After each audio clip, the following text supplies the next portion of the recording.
Hello, how we doing, everybody? Jimmy, the Scottish Geek guy here, back with a YouTube live stream catch up. We missed last month, so we're going to rattle through 2 months of everything that I watched over the summer months. So we're going to go through July and August. If a couple of guys in the chat, if you can give me a thumbs up or a thumbs down, let me know if you guys can hear me okay. So we've got, let's see who we've got here. We've got Cheekster. How we doing, Cheekster? Thanks for tuning in. LFG. We've got Corey from Wilkie. Wilkie's Movies and Music. Sounds good. Collector Movie Man, how we doing? Can hear you all good. Thank you very much. Excellent. Let me just see if this is working. Yep. Hey, Jimmy. Sounds good. Something I've just noticed here. It's not showing everyone's little icon. That's weird. It's showing me Cheekster, and it's showing me my own, but it's not showing me Corey's or... Oh no, it's showing me Collector Movie Man, who can hear me good, and is evidently looking forward to Gladiator 2, as am I. The buzz around that's been quite promising. That's a movie that I've been a little bit apprehensive about because the first movie's so bloody good. Obviously, there's the worry that they're going to mess it up. But anyway, you guys can hear and see me, so that's all good. Thanks for tuning in, guys. Right, let's... I've just realised I forgot to set up my little picture-in-picture thing here, so we'll see if we can do that just live. Let me turn the super source on. Okay, so that's working, but I don't want this window to be that input. I want it to be a different one, so bear with me, guys. We'll do this live. Right, I just want to quickly change that. So we want box 2 to be camera input 7. There we go. Fabulous, that's working. So, July and August. Summer movie months, usually good time for movies in the cinema. It tends to be the busiest months of the year for me work-wise, so I don't get to watch as movies as I would like. But let's crack on and go through movies that I watched in July and August. No, it's not July and August, it's August and September. There's August and there's September. So, starting straight off, first movie we watched in August was F9. Probably the worst Fast and the Furious movie. Why did we choose to watch that? Well, it was the oldest kid's turn to choose the movie. She wanted to watch Fast 9. Begged and pleaded to choose any other Fast movie. I would have watched Fast 10 again because I'd only seen that once in the cinema and that was relatively enjoyable. But yep, no, she wanted to watch F9. Probably, what did I say on Letterboxd here? One of the weakest of the franchise. But they do go to space, so there is that. Curious to see if and when we see an F11. I'm not sure if it's started production yet or if it's been officially announced. Obviously, F10 or Fast X. Was it called Fast X? I think it was just called Fast X. Ended on a bit of a cliffhanger. So, who knows? We'll see. But yeah, we watched that. And I've just noticed Letterboxd has its little Halloween blood droplets there. Very cool. So yeah, that was the first one we watched. And later on that day, I think the other kid got to choose, and we wanted to go back to the start and watch Captain America: The First Avenger. And that still holds up really well, really well. I mean, the first third of that movie, the Skinny Steve stuff, is just top tier MCU stuff. I've got a lot of time for, I've got a lot of time for the whole MCU, but specifically the Cap movies. The first one, the first third, as I said, is just brilliant. My only gripes with the first Avenger is the third act. The CGI is a little bit dodgy. Like specifically when they're in the airport hangar and he's chasing after them, it's very, very, very like, ooh, this isn't a green screen soundstage. It kind of reminded me of like Sin City or Sky Captain and The World of Tomorrow, if anyone's seen that. But, that's me just kind of like nitpicking. It's a quality movie. It's an absolute quality movie. Let's quickly jump back into the chat here and see what folks are saying. Where are we? Corey says, like the new font for the chat pop-ups. Thanks very much. Trying a few different things here. Although there does seem to be an odd thing, like I said, where it's not showing everyone's icon.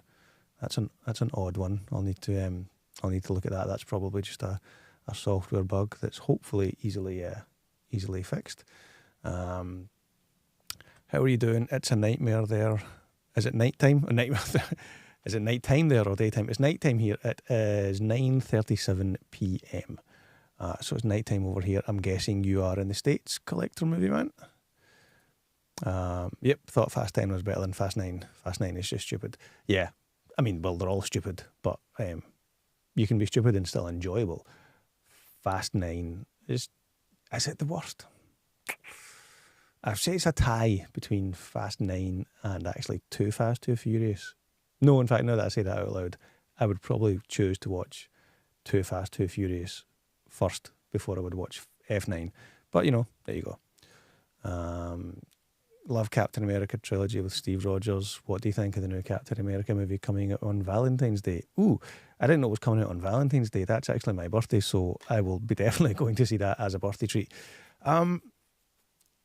Yeah, the trailers look okay. It seems like, I don't know, you go from, the three Cap movies with Chris Evans, what happens, and then we have the Falcon and the Winter Soldier TV show, which was a bit of a mixed bag. I didn't hate it as much as, or I didn't dislike it as much as a lot of people did, but I didn't think definitely wasn't top tier MCU. So to go from like a middling Disney Plus TV show with, Falcon as Cap, to then promote that to, he gets his own movie.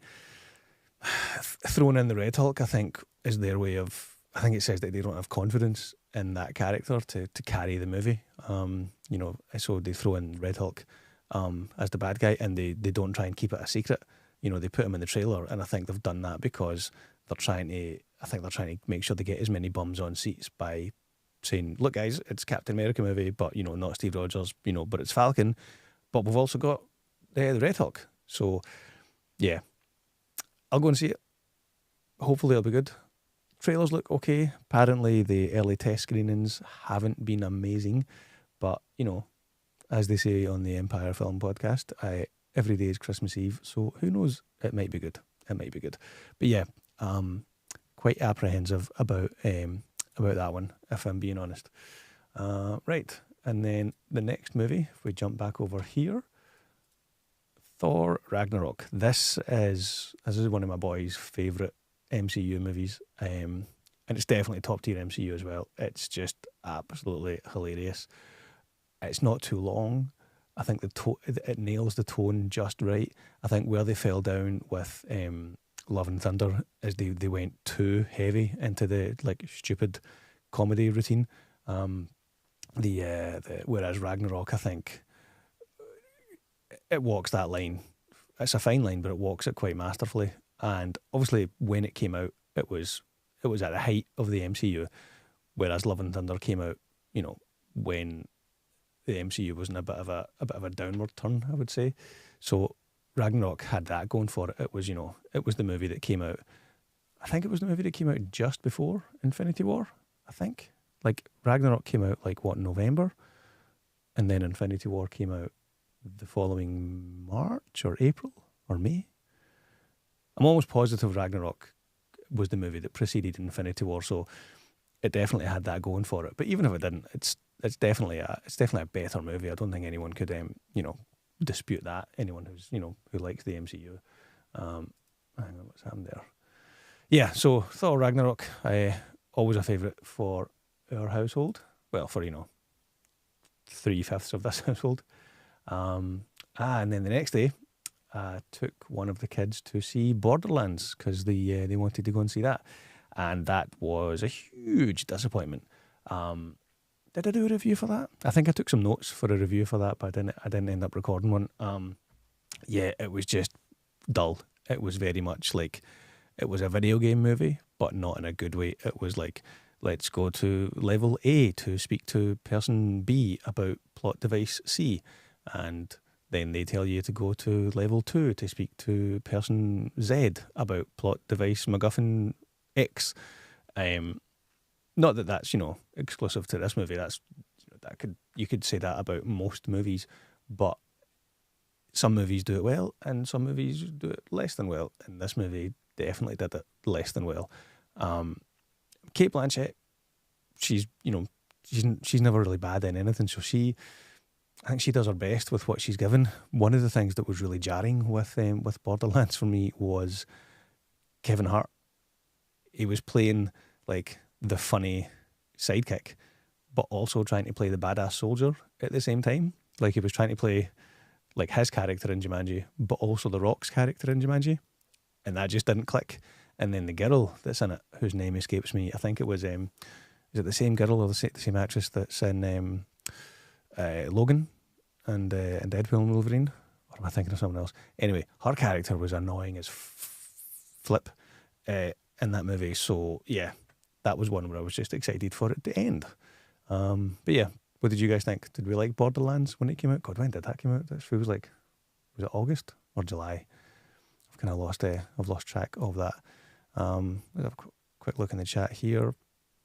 Collector Movie Man, that's my favourite Thor movie right there. I find that movie so enjoyable and laugh all the time. Yeah, it is great. It is great. I've got a lot of time for the first Thor movie. Like, I really like the kind of the melodramatic, like Shakespearean elements of the first Thor movie. Like, I really like that movie. But yeah, I think Ragnarok is definitely the best Thor movie. Your Letterboxd name is Scottish Geek Guy, right? Because I'm going to follow you on Letterboxd. I hope that's okay. Of course. Yep, I am Scottish Geek Guy on Letterboxd and on most social media. Instagram, TikTok, YouTube, Twitter, or X. No one calls it X. It's still called Twitter. Yeah. So it's, yep, you can see it up here. It is, if I just go full screen here, Scottish Geek Guy. That's me on Letterboxd. Right. Let's move on. What did we watch next? This is an interesting one. I think I talked about this on someone else's live stream when I was chatting. You know that way when you're scrolling through your social media, like your Instagram or Facebook. I think only old folks use Facebook, but including myself. And you'll see clips from movies or clips from TV shows, and like it must be the way the algorithm works. Like it keeps feeding you, content that's similar to the stuff that you watched. So I must have stopped and watched these random wee clips from this movie, Only the Brave, that I'd never seen before. And I thought that I actually want to watch that. So it's the Josh Brolin, Miles Teller, forest firefighter true story drama that came out. When was it? What does it say there? 2017. And this is an interesting wee chat about physical media versus streaming. It wasn't, at least at that time when I watched it, it wasn't available on any streaming platform in the UK. You could rent it on like YouTube Movies or Apple Movies or Prime for like £3 or £4, or you could buy it digitally for, I think it was maybe £8 or £10 for the HD or the 4K version. And then I checked on Amazon or maybe CEX, and you could buy the Blu-ray for £4. So I wasn't desperate to watch it in that moment, so I just ordered the Blu-ray online. It arrived. I think it was Prime's the next day, and we watched it. We watched it that night, and it just goes to show you, like, physical media. Yes, you don't have the instant gratification of being able to watch something right away, but I now own that copy on disc. Like I said, it wasn't available on any streaming platform, so that's now in the collection for me to watch whenever I might want to watch it. Now that I've seen it once, it is a good movie. I'll give it 4 out of 5 there, so 8 out of 10 on my review scale.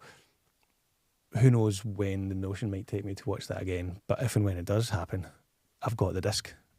So it's another kind of like another reason for me why I'll choose physical media over streaming 9 times out of 10. Don't get me wrong, the convenience of watching of the streaming services is great. Like if I was desperate to watch it that night, I would have paid to watch it that night. I would have read a digital rental or a digital purchase that night, but I wasn't, and I was quite liking the idea of being able to buy the Blu-ray for cheaper than what it would cost to buy the digital file. And there we go. So yeah, but it was a good movie. It was quite. I wasn't aware that it was a true story. I think. Well, I was aware it was a true story because it says it at the start, but I knew nothing about the actual true story. It wasn't a news story that made it over to the UK, I don't think. So I didn't know what the outcome was. And if you've seen the movie, it's quite a harrowing outcome. So yeah, very good movie. If you've not seen Only the Brave, I would highly recommend it. So that was that. Let's jump back into the chat here. Yeah, United States, Michigan, it's 5:43 p.m. People just coming home from work then. Cheekster, how we doing? Watched Only the Brave in cinema, slightly above average. See, I don't even, and I'm sure you're in the UK as well, aren't you, Cheekster? I don't even remember that getting a UK cinema release. Like if it did, it must have came and gone, like within a few weeks or within a couple of weeks, like sometimes those movies do. Like I'm guessing they brought it out like January time, maybe thinking it was like maybe going to be Oscars, something like that. But yeah, I don't remember it being in the UK cinemas at all. Let's see what else. Just followed you on Letterboxd. Wanted to ask, did you like my pickups that I got for the month of August and September? Did I like your pickups? Oh, the ones on your Instagram. I'd need to check again what your Instagram ones were, mate. Hang on, let me get a wee drink. Some ASMR drinking. Right, moving on. A couple of days later, went to the cinema to see Trap. Quite like this one. Better than some of the recent output from M. Night Shyamalan. Yeah, Josh Brolin, he's always been really likeable. It's nice to see him, I don't want to say making a comeback, because from what I've read and what I've seen with interviews, he chose to take that hiatus, I think, just to raise his kids and whatnot, so that's very commendable. But you seen him in Oppenheimer last year, and then you see him in Trap this year. The episode of Black Mirror that he was in was really good. I mean, every episode of Black Mirror tends to be really good. I went into Trap with pretty low expectations, so I was quite pleasantly surprised. I think Josh Hartnett is perfectly cast in that. I'd heard a lot of negativity about the casting of Knight's daughter as the singer, but she was fine. Like, she wasn't, she didn't set the world on fire, but it's not like she stood out as being bad. And if I hadn't read the news and the buzz beforehand, I wouldn't have known that it was his daughter. So I think she was perfectly fine, perfectly good in the role. His cameo, however, M. Night's cameo in the movie, as with all of his cameos in his movies, it's just distracting. Look, it's his movie. He's the director. He's the boss. Much like Tarantino does, he gives himself a tiny role, but it's just distracting. There's no benefit to it other than, like them, I don't want to say fulfilling their own ego, but it kind of is to a certain extent, because both of those directors are they're very public facing directors. They're very, they're good at promoting, they're not shy at promoting their own movies. So people know who they are. They know that's the director. So when they pop up in a cameo, you think, oh, that's the director. And it does take you out of the story, even if it's just a little bit. It does take you out of the story because, they're popping up in a cameo. So, and, tends to not be that great an actor. Like I remember, let me go back full screen here. I remember watching Signs when he's got his cameo in that. And I think that's probably his best performance in his cameos, but it's his best performance as an actor, but that doesn't mean it's a good performance. You've got Mel Gibson, like, with all that emotion bubbling under the surface in that scene in Signs, and he's acting opposite M. Night Shyamalan, who's also the director, and he's just given a very one-note, monotonous reading, which maybe that was by design, but I don't think that worked. So yeah, directors cameoing in their own movies, I would say for the most part, that's a bad idea. Try to think, does anyone do it and do it well? I think you do. I think they do when if it's a director who's like starring in the movie as well, like Mel Gibson in Braveheart, or Ben Affleck in The Town, like George Clooney, I think, in some of his movies as well. Like if you're starring in it and directing and you're a good actor, then that's one thing. The difference between those guys and Tarantino and M. Night Shyamalan, they're not actors, they're directors who like just give themselves cameos in their own movies. Whereas like Ben Affleck, Clint Eastwood, Mel Gibson, they were actors first, so they already knew how to act. Anyway, getting sidetracked. Yeah, not a big fan of those directors doing their cameos in their movies. Let's quickly check in here. Corey, I need to check out Trap. It just came on the Max streaming service I currently have. We don't get HBO Max here in the UK. You probably can just, if you used a VPN and whatnot, but I think there's a television cable style provider here called Sky TV. They tend to get most of the HBO content on their platform, like on their broadcast platform and their streaming service, which I think is Now TV. But yeah, so there is no official UK version of HBO Max. But yeah, Trap was especially if it's on streaming, if it's on Max and you pay for Max, it's definitely worth checking out. Collector Movie Man, Trap was good movie. Trap was a good movie. I enjoyed it. Planning on getting the 4K. That's a good thing. Good point. I was chatting with someone, I think, on TikTok about this. Trap was good, but it's probably not a movie that I would want to own, unless I end up wanting to try and have a complete M. Night Shyamalan collection, which I'm kind of 80% of the way there. I think Unbreakable is probably maybe not a top 10 movie for me, but probably a top 20 movie for me. Signs is great. Sixth Sense is great. I really like The Village as well, but then he's got some stinkers after that. So if I was wanting to have a complete collection of M.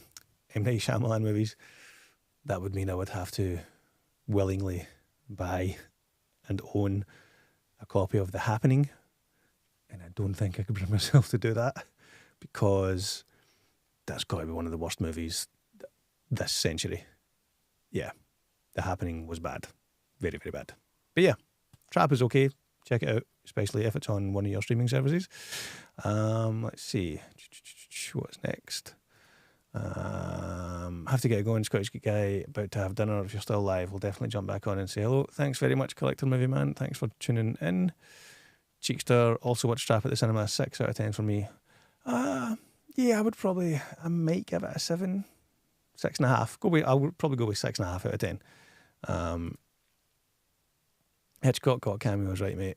A little walk past or background passenger on a bus. He made them subtle but fun. People loved sporting them. Sporting them? Oh, spotting them. Yeah. Zephyr.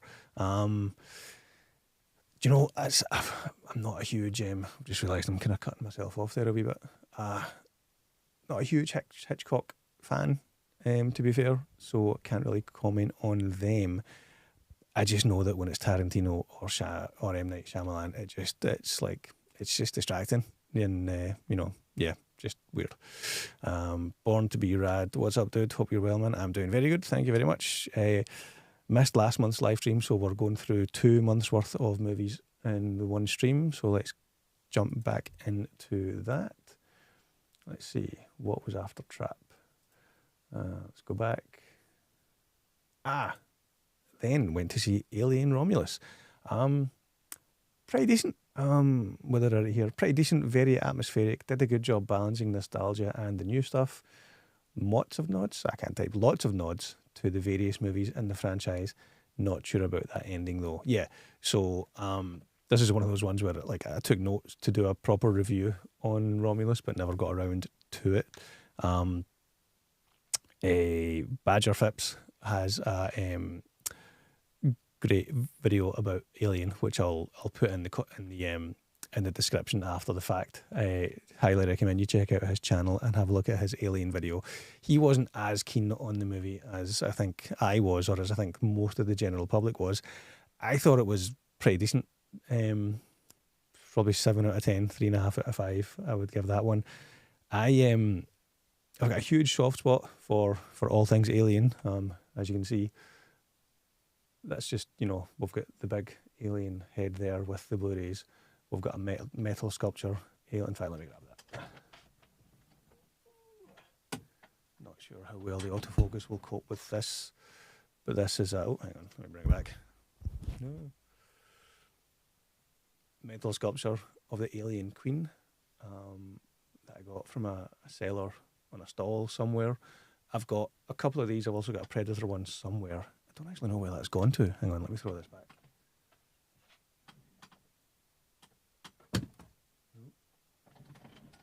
Yeah, big fan of the Alien franchise and the Predator franchise in general.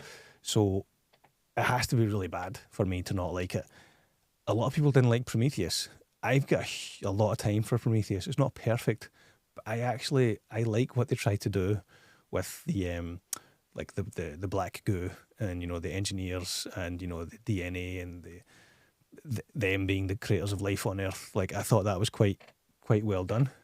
Covenant, less so. I wasn't a huge fan of what they did with David in that and how they were kind of retconning the origins of the xenomorph. I'm still a little bit confused as to how that happened. Like, did David create them? Is that what Covenant is trying to say? Or was that just a separate strand of them? Yeah. So I think Prometheus did a good job of giving us more backstory with the engineers. I think Covenant went too far with the retconning and just wasn't that great a movie, I don't think. What I did like about Romulus was how they tied it in to not only the first Alien movie, but Prometheus and Covenant as well. I was quite a big fan of that. The "get away from her, you bitch" line that they shoehorned in there was just woefully bad. Could have done without that. But yeah, quite enjoyed that movie. I'll definitely add it to the Alien collection because I have a big Alien and Predator collection, so I will definitely be adding that in. Apparently, it's getting a sequel. Well, they're in talks to get Fede Alvarez to make a sequel.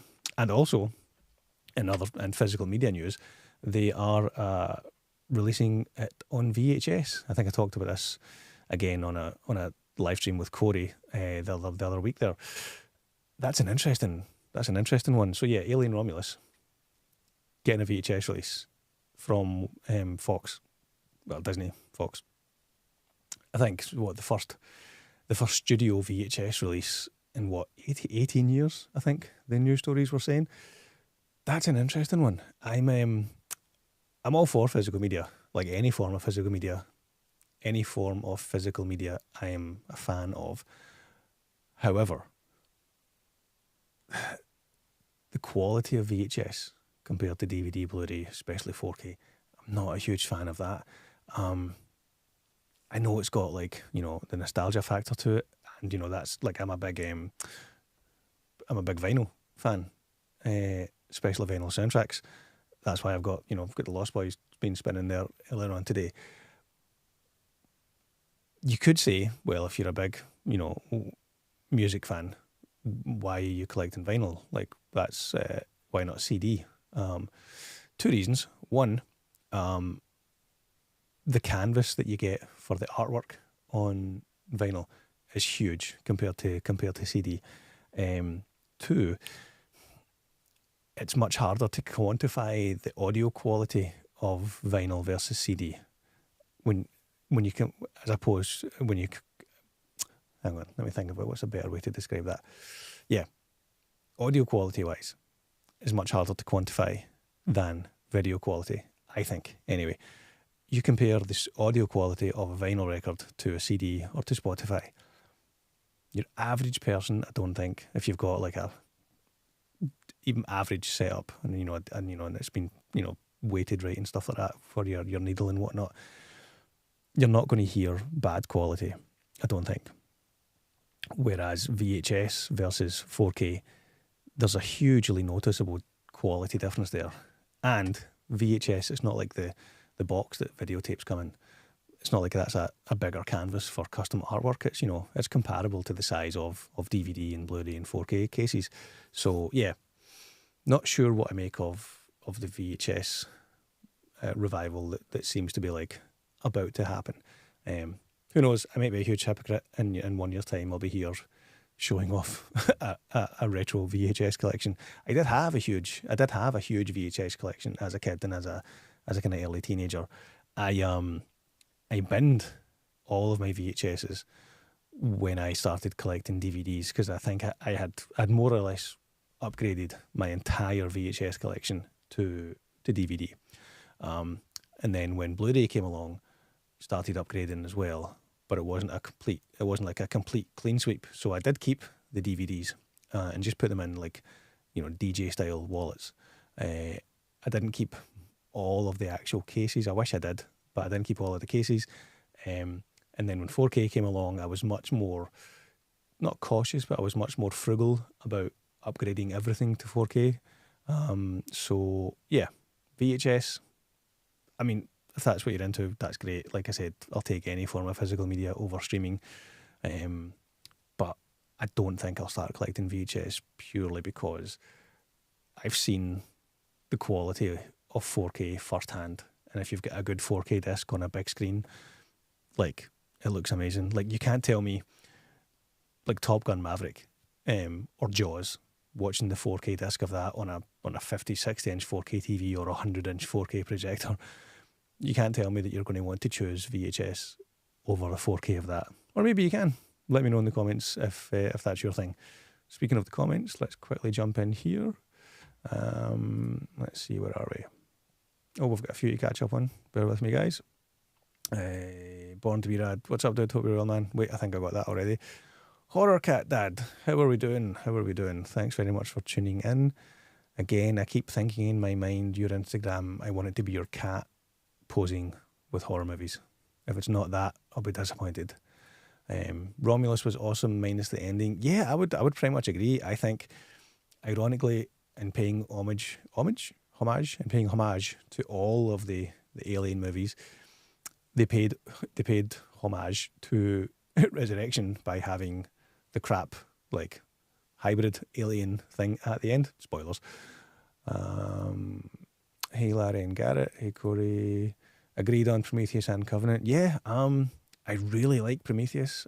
Covenant less so, but I love what they did with the story of that, and not to get too spiritual and religious about it. The explanation, the opening scene of Prometheus with the engineer on Earth when he drinks the thing and then disintegrates into DNA, and then you see the sequence that kind of that showcases this is how life on Earth started. To me, that makes as much sense as anything. So I really like that. Again, Covenant less so.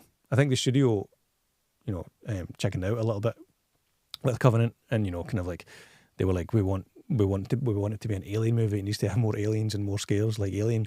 I think if they'd let Ridley Scott make a direct sequel to Prometheus, I think we would have got a better movie. On that note, I feel like that's 2/3 of a trilogy, and I don't know if we'll ever get the third one. Like, I would really love to see Ridley Scott close out the David trilogy, so to speak. Prometheus, Covenant, and then whatever he wants to call the third one. Like, it definitely feels like there's a movie missing there. Prometheus, Covenant, Alien. And now we've got Romulus, but Prometheus, Covenant, Alien. There's a space here for the third movie in the David trilogy. So I do want to see that. What's a vinyl that you really want but don't have? Ooh, that's a whole. Hang on, some just fell down there. That's a whole separate video. Horror Cat Dad. What's your name, Horror Cat Dad? So I can just say that instead of saying Horror Cat Dad. A vinyl that I want but don't have. Two that come to mind is the Mondo collection of Big Trouble in Little China. I think it's a 3-record set, and it's I think the artwork is modelled after the three storms: thunder, lightning, and rain from that movie. It's been on my watch list on eBay for over 2 years. It goes for more money than I'm willing to spend on it, but eventually I'll get a copy. Another one I want to get is the coloured version, the colour record version of the Almost Famous 6 LP set. I have the standard black one because I randomly saw that for a really good price on eBay.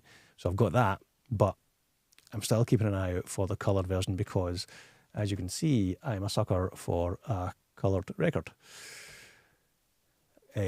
What else? There's another one that came to mind there. Oh yeah, and the Mondo Jurassic Park vinyl, specifically the yellow and red one. That looks beautiful. I have just the standard record of that, but one day I'll get the fancy expensive Mondo one. One day. Through the Lens, how's it going? All good, mate. How's yourself? Horror Cat Dad. Oh, we already answered that one. Sam. Ooh, is Horror Cat Dad called Sam? Or is that Through the Lens? Larry. Larry the Horror Cat Dad. We'll go with Larry. I'm guilty as that as well, because when I'm chatting to folks on YouTube, if I'm commenting on a live stream, it doesn't say Jimmy. It just says Scottish Geek Guy. So, yeah, I am guilty of that as well. Right, let's jump back in. So, yeah, Alien Romulus, pretty decent. Pretty decent. Let's see, what else? And then, that night, I think, was it that night? Let me check. I think we did. Yeah, so that early evening, we went to see Romulus. And then that night, watched the original Crow. I had the 4K Steelbook, or both of them, because I couldn't decide which one I wanted to keep. Wanted to watch that one, both just to see the new 4K disc, but also to watch it ahead of going to see the remake, which I still haven't seen yet. Not in a hurry to see it because I haven't heard anyone say anything good about it, but I'll watch it. I'll watch it eventually. But yeah, the 4K transfer of the 1994 Crow is really good.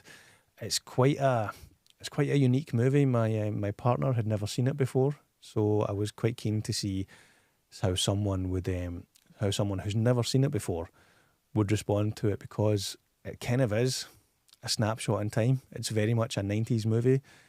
The way it looks, the way it's edited, the kind of the minimal CG with the sky replacements at least. The soundtrack is very very 90s.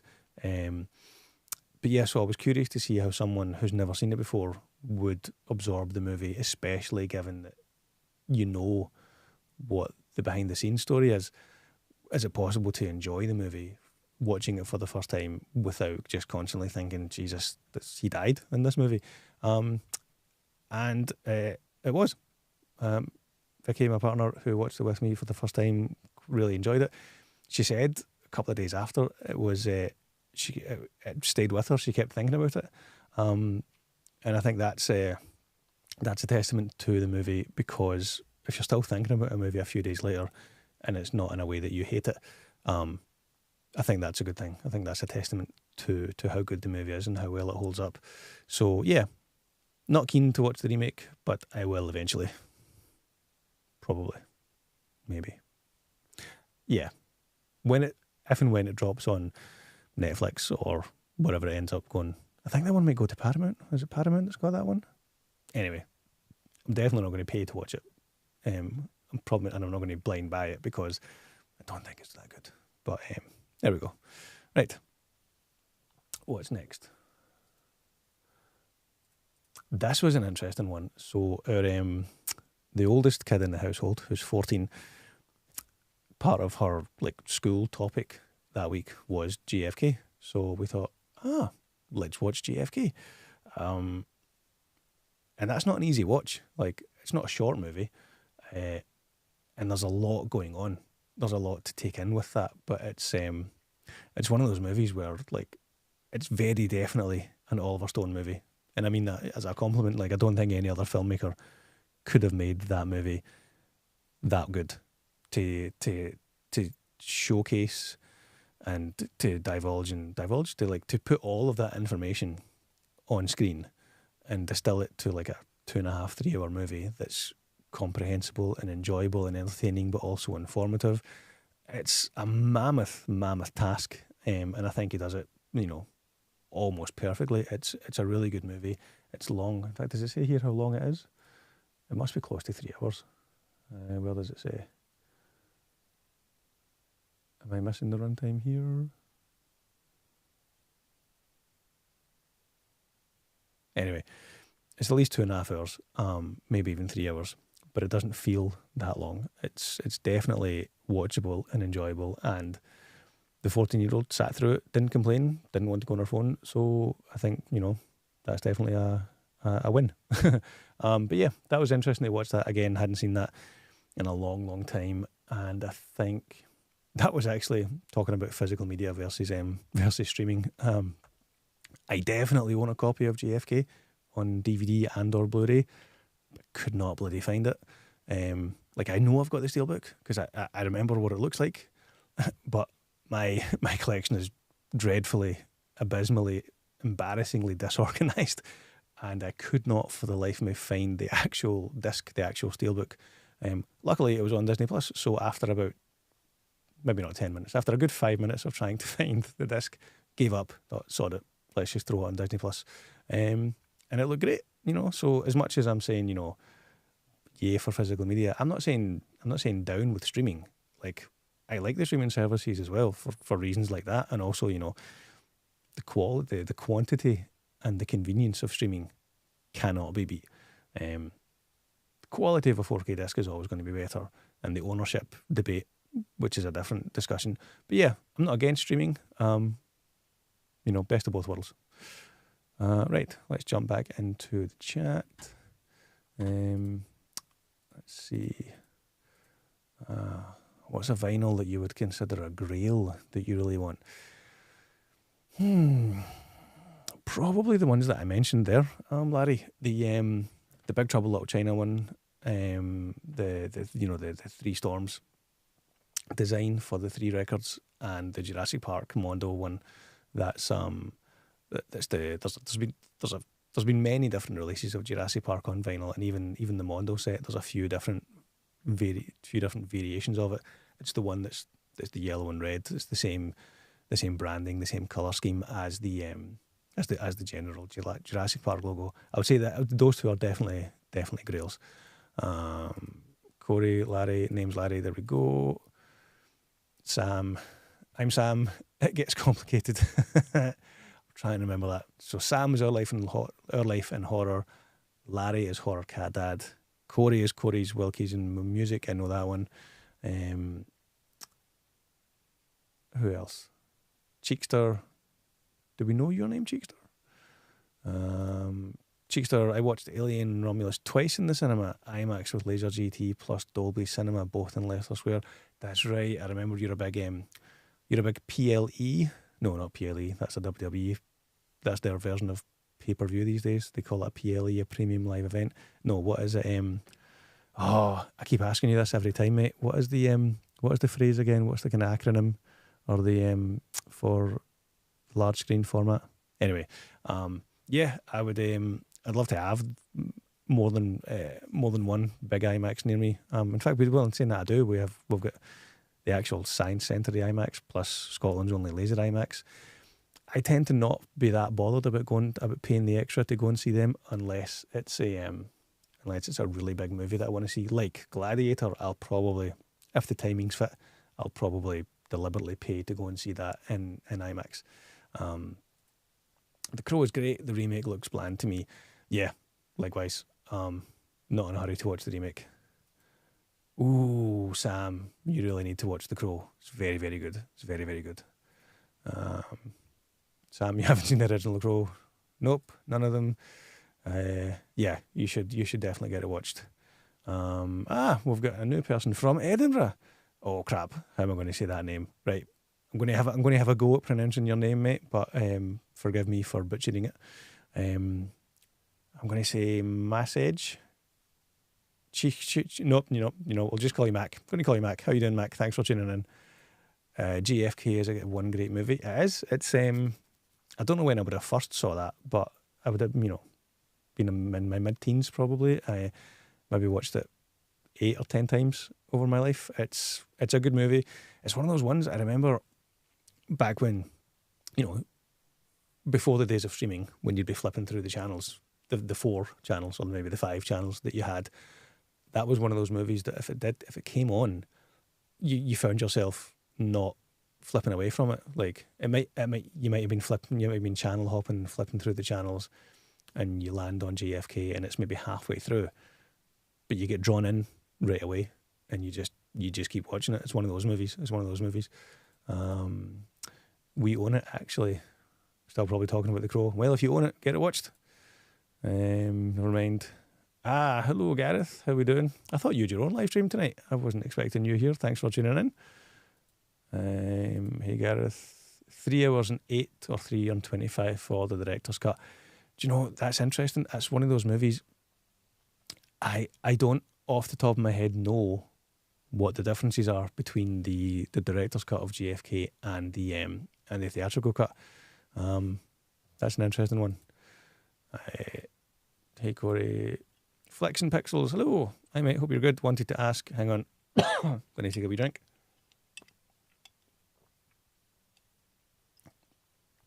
Wanted to ask, what has been your physical media release of 2024 so far? In terms of like picture quality, or just in terms of overall, like, you know, presentation, or, you know, in terms of the goodies that you get with it? Let me think. Picture quality wise, what's been the best one? The best 4K disc picture quality wise this year? Hang on, I'm going to cough. Well, no, I was going to say Maverick because I was late to the game in getting that 4K disc. I only watched that 4K disc this year for the first time, and that's definitely a reference quality disc. But I know that didn't come out this year, so I'll think of something else. Probably picture quality wise, it would be The Crow.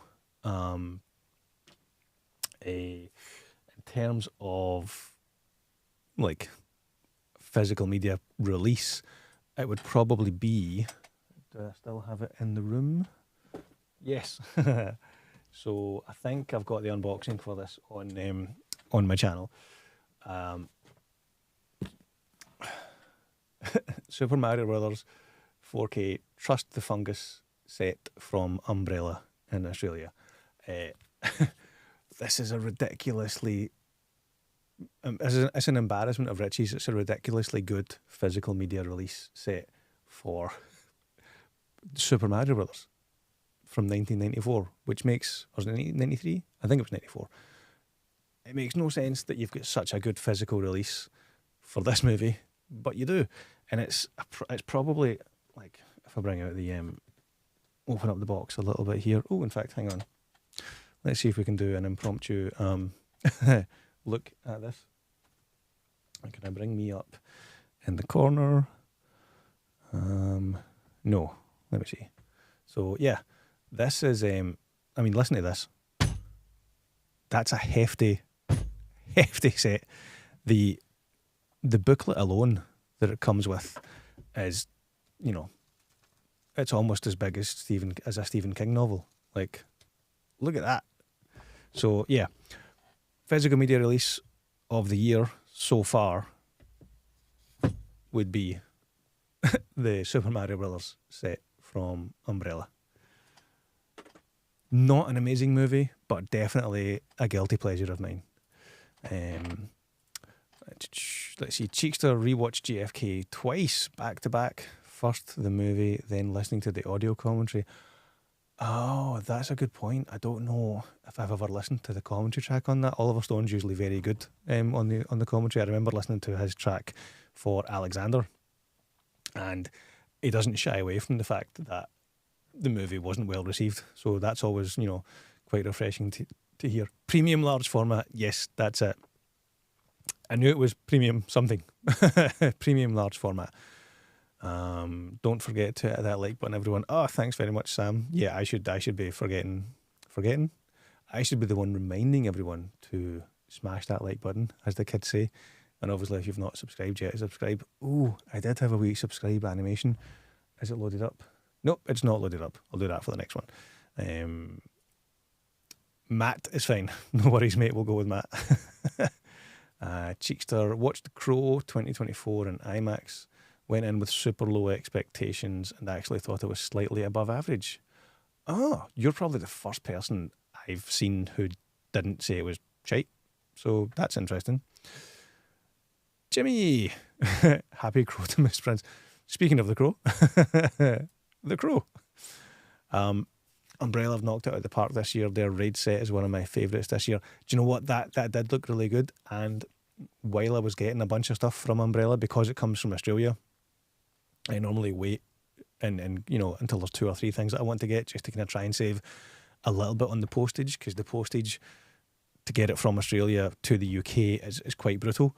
I didn't get the raid set because I have the is it the kimchi release of 1 and 2. Now it's not 4K, but it is a beautiful slip cover and booklet that's inside. It's kind of lenticular with the kind of the comic booky type artwork. So I didn't get them. I didn't get the Umbrella release because I already had them. Yeah.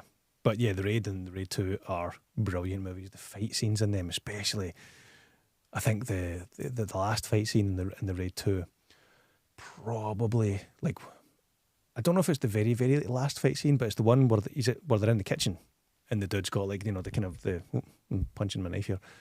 When they're in the kitchen and our main guy is fighting one of the main bad guys, and the main bad guy's got those, like, the kind of curved knives that look like raptor claws. Not that everything is related to Jurassic Park, but, yeah, that fight scene, which I think is one of the last fights, is one of the best fight scenes of all time in cinema. So yeah, love the Raid. Didn't get the Umbrella set because I've got the kimchi set. Is it kimchi? It's one of the premium brands. Heavy D. Matt says that's a loud thump on the Super Mario film.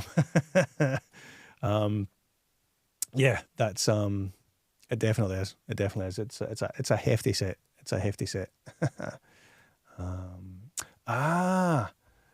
You're the same person from Quietly Talking Movies ASMR. I was watching some of your content the other day where you're very much speaking like this and giving us some ASMR style content of releasing of physical media releases. Indeed. That's not me taking the piss, mate, honestly. It's I think it's nice. It's quite cool that you've kind of created a niche within a niche for that type of content. So, that's great. Let's see more of it. Well, let's hear more of it. Recently listening to Vangelis soundtrack for Alexander. Yes, that's a bit. Ooh, I'll need to add that to my want list for vinyl soundtracks if it's been released. But that's definitely one I would get on. I think that's a movie where I would happily listen to the soundtrack more than I would watch the movie.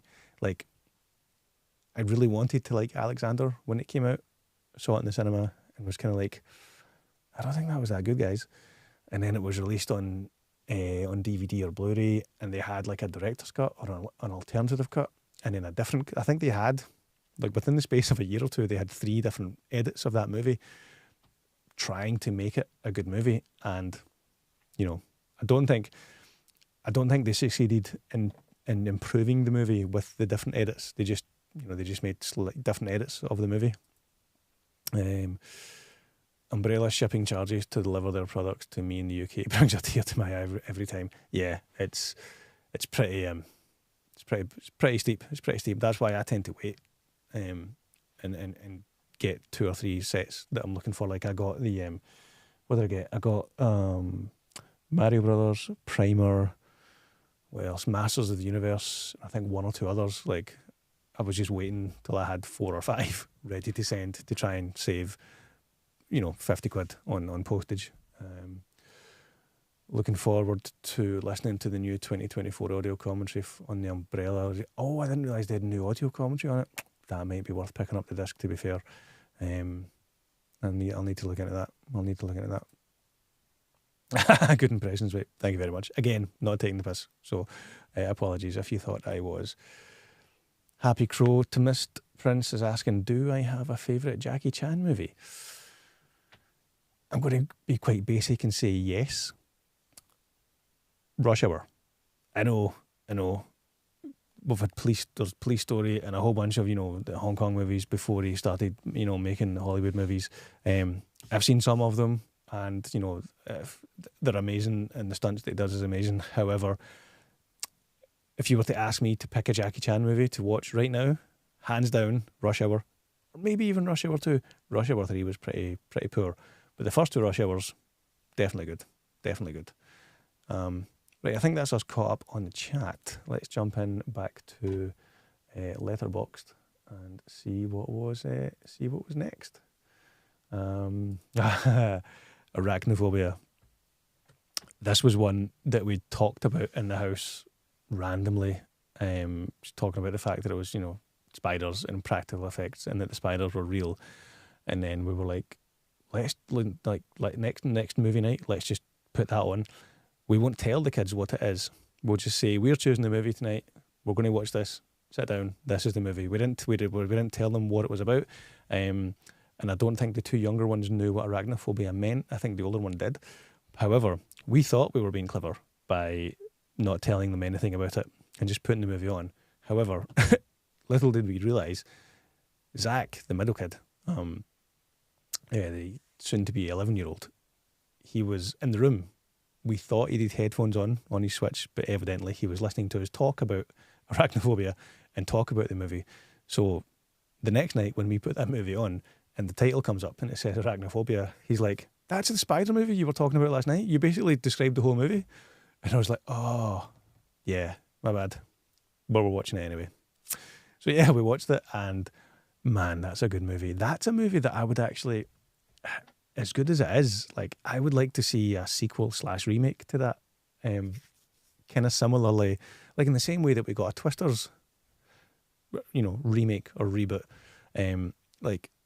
which was pretty decent, and it doesn't detract from the original Twisters. Like, I think Arachnophobia could be redone in a modern way, but they would obviously use CGI. So would that detract from it a little bit? Because I think part of the reason that movie works so well is anytime you're seeing spiders falling from the roof and landing on Jeff Daniels' face, you know that those are real spiders. Like, the fright that you see on his face is real, because it's a real spider landing on his face. Whereas, modern spider movies would be, CGI and whatnot. Like Sting earlier on this year, the story about like the dog-sized spider, which wasn't that great, and probably did use a lot of practical effects, but oddly, there's something less scary about a Labrador-sized spider than a whole bunch of like hand-sized tarantula spiders. Like, yeah, that's weird. I've lost my train of thought there. Yeah, so we watched Arachnophobia. Still holds up. Good movie.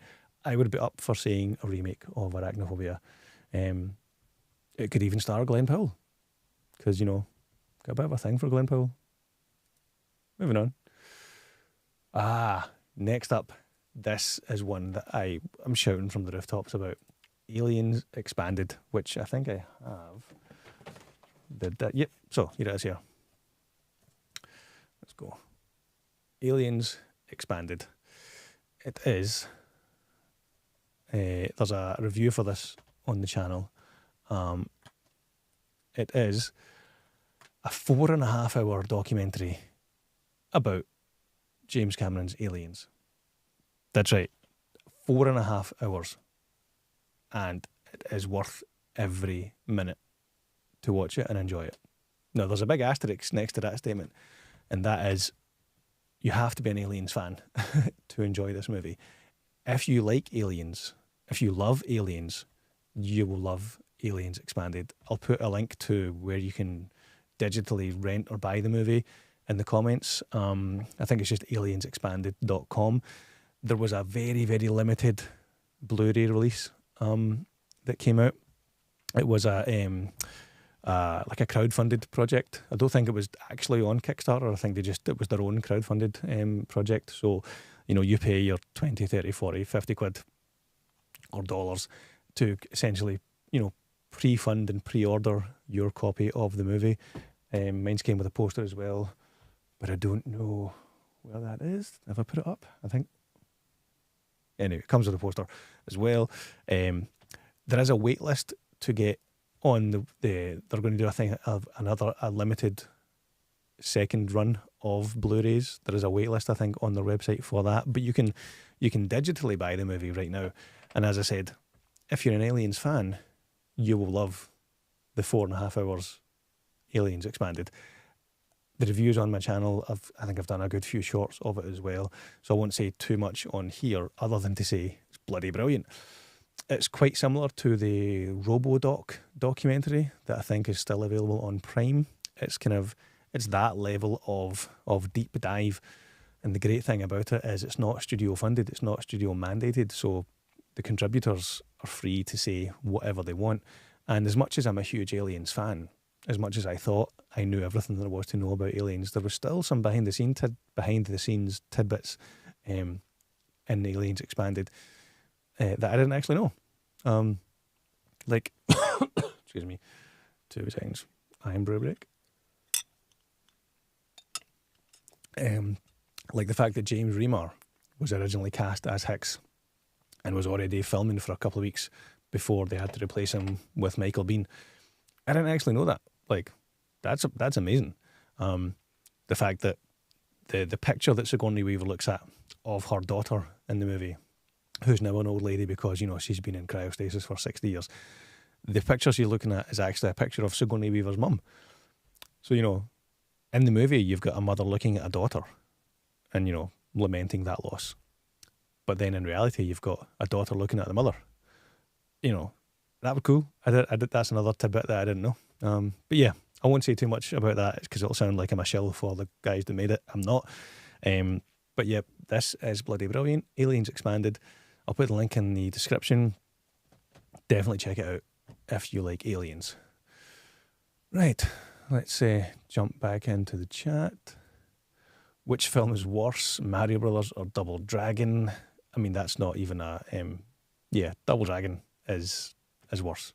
That's the one with Scott Wolf, I think, isn't it? And I was going to say Jeremy Irons, but no, that's the older Dungeons and Dragons, which is equally terrible. No. Mario Brothers has some nostalgia, warmth to it. Double Dragon is just terrible. Cool poster though. I did like the poster. Matt here. Wish we got Alexander in the director's cut in the UK. I still have the German release. I'm sure I got that on the Region 1 DVD release. That's how I was able to watch that version as well. Matt says, recently I was listening to Vangelis soundtrack for Alexander. I still get chills on the drums of, hang on, there's a cable there. Drums of Guatemala track. I don't know the soundtrack well enough to know, the individual track names, but yeah, it's a good soundtrack. Operation Condor for me. I believe I sent you my top 4 favourite films. Give your thoughts. I'll have a look at them, mate. I will definitely have a look at them. Right. Let's jump back in. And what did we watch next? Oh, the button's not working. Oh, hang on. Let's go over again. There we go. And as we got to the end of September, started to watch the Star Wars films. My partner hasn't actually seen any of them apart from Rogue One, randomly. She got me tickets for, I think, my birthday to go and see Star Wars with a live orchestra. So if you've never seen or you don't know what that is, basically you go to an auditorium or a concert venue.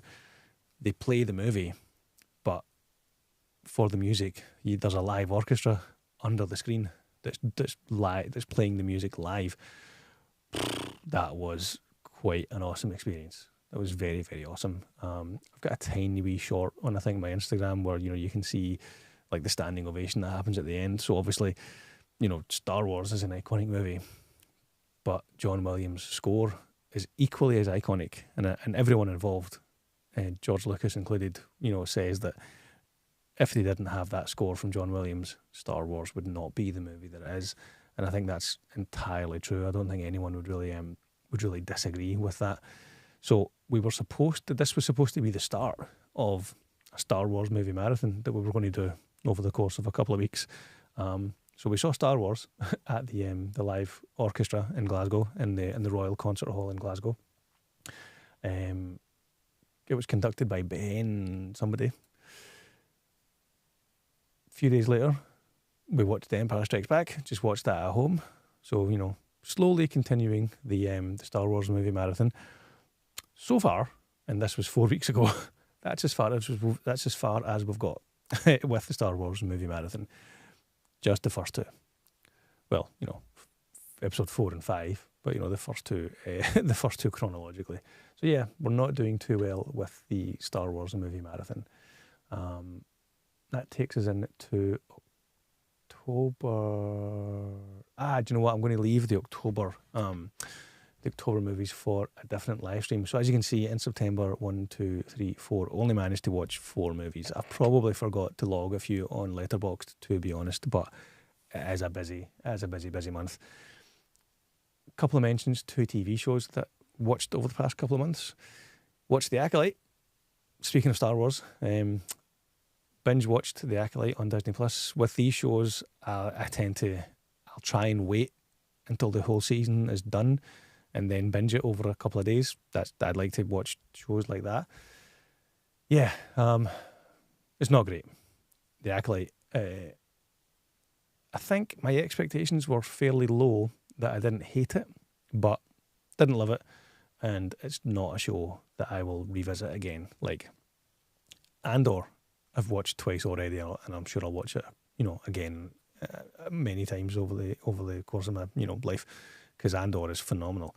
Got a lot of time for the Obi-Wan show as well. I think the Darth Vader / Obi-Wan storyline in the Obi-Wan show is really compelling. Less so the, you know, young Princess Leia storyline, but the Darth Vader Obi-Wan storyline, especially I think is episode 5, where they have that fight and you've got, you know, the Vader's mask is cracked and you can see, you know, part of Hayden Christensen's face, but the voice is like fading in and out between Hayden Christensen's voice and James Earl Jones, or the James Earl Jones style voice. That was brilliant. That was really, really good. And then Andor, literally watched a clip of that today. Scrolling through social media, and it's the monologue that Stellan Skarsgård gives, where that Empire worker is saying to him, like on that elevator walkway, he's like, "What have you sacrificed?" And then there's that brilliantly written, brilliantly acted monologue that he gives, which I can't remember it word for word, but he talks about, like, you know, how he sacrificed calm, how he sacrificed kindness. You know, he's given up any joy of seeing a sunset. Yeah, I mean, I don't know the full monologue, but it's a brilliant monologue. But it just goes to show, like, as much as I love Star Wars, I'm not a Star Wars apologist. There are some bad Star Wars movies and bad Star Wars TV shows. The Acolyte is one of them. It's not great, but there's some amazing Star Wars content. Andor, Rogue One, the original trilogy, they're great. Elements of the prequel trilogy are great. Elements of the sequel trilogy are okay, but it just it boggles the mind how they can go from, in terms of Star Wars content, like, you can have something as good as Rogue One, but then you've got something as bad as Rise of Skywalker. You can have something as good as Andor, but then you've got something as bad as The Acolyte. And then in the middle, you've got things like, you know, Ahsoka and whatnot. Yeah.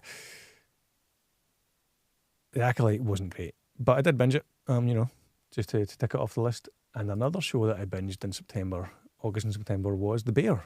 It's on Disney Plus in the UK. I think it may be on, I think it says, you can see there it's on Hulu in the States. But that was one of those shows where, so it's three seasons in so far, so, you know, it's 3 or 4 years old. I'd heard lots of good things about it, but I'd never actually watched it, so decided to binge that and kind of like blazed through it within a week or so. Season 1, brilliant. Season 2, bit of a misstep at the start, but some of the kind of standalone episodes, like the flashback episodes with the family dinner, it's just like a masterclass in acting, I think. And then season 3, back on track, I think, because it's, you know, you're back in the restaurant. So yeah, looking forward to season 4. I'm assuming they're doing a season 4. Although like the two of the leads in that tend to be, it looks like they're, you know, becoming movie stars now. Like the guy that's cousin Richie in it. He's the guy, he's playing the Thing, I think, in the new Fantastic Four. And obviously Jeremy Allen White was just in Iron Claw, which is really good. And no doubt he's got other movies lined up. So I don't know if they're making a season 4 of that, but hopefully they will. So yeah, those are probably the only 2 TV shows that I binged over the last couple of months. Right, let's dive back into the comments before we wrap things up here. Happy Crotomist. I watched Family Pack on Netflix, Matrix Resurrections, Sweet Girl, rated the Transporter films and so on. Okay. Transporter films, I've got a bit of a soft spot for them. Blade, Original Crow, Guns Akimbo, Boondock Saints gave me the fresh Sanders Crow 5 stars. Gave the fresh Sanders Crow 5 stars. Interesting. So you would give the remake of The Crow 5 stars, Borderlands 5 stars, more a movie enjoyer than a critic. I mean, I would say the same. I wouldn't say myself. I wouldn't consider myself a critic. I do review movies on the channel. I don't think, I don't go into movies wanting to not like them. Like I want every movie that I see to be amazing. Like I want to enjoy the hell out of them. But some of them, they're just not that enjoyable. Obi-Wan, Obi-2, nice. Have you seen My Name Twin in Purple? Seen My Name Twin in Purple Rain? Yes, Purple Rain's a good movie. Well, it's an iconic movie. Do you know the song? It's actually an iconic song. I was at a wedding. That's a complete random side tangent here. I was at a wedding the weekend, or 2 weekends ago, and the band, the first dance that the couple had requested was a kind of stripped back acoustic arrangement of Purple Rain. And the guy, the lead singer of this wedding band here in Scotland, what an amazing arrangement and performance of Purple Rain this guy did. It was brilliant. So yeah, I've seen Purple Rain. Andor is awesome. Can't wait for the next season. I know, very much looking forward to that. Last Jedi, am I right? Oh, that depends. I actually, I really like The Last Jedi. Rise of Skywalker, not so much. I did like The Force Awakens, but I think a huge part of my enjoyment of that was purely nostalgia. When you look at it again, it's hard to kind of not say that The Force Awakens is basically just a remake of A New Hope. But what I love about The Last Jedi is that they went a completely different version. And I really dislike the fact that they retconned that in Rise of Skywalker. Like, everything that Rian Johnson had set up in The Last Jedi was basically undone in The Force Awakens. Sorry, in Rise of Skywalker. Like, yeah. So I wish they had the balls to kind of like continue along that road. I read the kind of synopsis or the bullet points of the original script for Rise of Skywalker, and that seems like that would have made a much better movie. Horrorcat Dad, Larry. Are you Larry or you Sam? I think you're Larry. The Bear is awesome. Need to catch up on season 3. Yeah, if you've not seen season 3 and you enjoyed the first 2 seasons, you will definitely enjoy. You'll definitely enjoy season 3. Love the Fallout series. Oh yeah, that's another thing. I should have put that on the tab here as well. I did watch Fallout as well, and that was good. I did enjoy that. I think when it came to Fallout, I had it's a game I'd never played. Like, I'm a kind of casual gamer. I don't tend to play, like as an adult, I don't tend to play anything other than like a quick game of Call of Duty or Fortnite here and there. So I'd never played the Fallout games, much like The Last of Us. I'd never played those games either, so I had no preconceived notions about characters or storylines or anything like that. But yeah, Fallout was pretty enjoyable. I think Walton Goggins is a brilliant actor, and it's great to see him have the career he's had post The Shield, because I think the first thing I saw him in was that cop show in the late 90s, The Shield, which was brilliant, and he was brilliant in it. And it just seems like from then he's carved out this career That's, you know, he's not like an A-list movie star, but he is it seems to be like a very well respected and very talented actor in anything that he's in. You know, um, whether it's cameoing as the trans person in Sons of Anarchy, Venus Van Damme. Whether he's doing that, or whether he's doing, you know, whether he's the lead or the co-lead in Fallout, or whether he's, you know, the random bad guy in Ant-Man and the Wasp. It's anything he's in is improved by the fact that he's in it. So I'll watch anything that he's in. And in fact, right now, I've just started watching Invincible on Amazon Prime, the kind of the animated superhero show, which I can't believe it's taken me this long to start watching, because it's bloody brilliant. And he's a voice actor in that. He's the voice actor of Cecil in that, who's like the government agent liaison type guy. Kind of like the Amanda Waller of that universe. So yeah, big fan of Walton Goggins. Big fan of him in Fallout as well. I love the Fallout series. We just did that one. Can't wait for your Last Dance review. Yeah, I've written that review. Tonight, ironically, I was either going to do this live stream or record my Last Dance review. So no spoilers for that, but that should hopefully be on the channel maybe tomorrow evening or the day after. I'm hoping to get that out before Friday, at least before Friday, yeah. Same as Borderlands. You've never played? Nope, never played. No, in fact, I did play one of the Borderlands games, but I didn't finish it. So I was probably more aware of the Borderlands universe than I was the Fallout universe. But I didn't like the Borderlands. But I didn't like the Borderlands movie at all. He's great in Gemstones and Predators. Yeah, that's right. He's the convict in Predators, which, you know,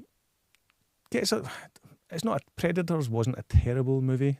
I think Adrian Brody was terribly miscast in Predators. It's not a terrible movie, but not one of the strongest. Prey, probably next to the first two Predator movies, is my next favourite Predator movie. And apparently that's not only getting a direct sequel, but we're also getting another standalone Predator movie, both of which are getting released in 2025. Like, I think Dan Trachtenberg, who directed Prey, has made two, or is making two Predator movies that are coming out. So that's exciting. Right, let's blitz through the rest of the comments, guys, and then I think we'll call it a night, because we've been going for, how long is it? I think almost 90 minutes now, so that's not bad. It's better than The Predator, though. I don't know. I think I would probably put The Predator and Predators on a par with each other. I don't think one is massively better than the other. I think they're both, you know, 2.5 out of 5, 3, maybe 3 out of 5, 5 out of 10. They're not terrible, but, you know, they're okay. Okay, one more. Favourite Scottish breakfast? I mean, it's got to be a roll and square sausage with potato scone, which is literally what I had for breakfast today. So yeah, square sausage and tatty scone. Can't think of a better way to end the live stream than that. So if you don't know what that is, you can Google square sausage and tatty scone, and, you know, be suitably revolted / intrigued or salivated by that. But that would be my favourite Scottish breakfast. Right, wrap things up just now, guys. Thanks very much for tuning in. Oh wait, hang on. Cheekstar's squeezing in with one last question. Do you watch horror movies during October in the build up to Halloween? I managed 90 horror movies last October. Jesus, that's like 3 a day. Yep, we tend to watch a lot of horror movies in October. We'll get to that when I do my October live stream next month. Yeah, okay. Yeah, we'll call it there, guys. Thanks very much for tuning in. If you've not already subbed to the channel, that would be great. Videos that I've got coming up, let's see, Venom The Last Dance review, that'll be coming up soon. I've got a couple of more unboxings coming as well. Give you a quick sneak peek of an unboxing. It's Batman 89 related. Oh, and I have now, I don't want to say that this is definitely going to happen, but I have written a review of all of the Elm Street movies. I'm hoping to get a video of that done as my Halloween movie video for this year. So yeah, that's a bit involved though, so I don't know if I'll have time to squeeze that out before, when is Halloween? Oh crap, that's tomorrow. Yeah, so that's definitely not going to happen before tomorrow. But I might put it out just, next week if I can get it filmed and edited in time. But yeah, that's us guys. Thanks for watching, and I will catch you in the next video. So the fade to black button, for some reason, isn't working. So let's fade to the Lost Boys soundtrack. Bye.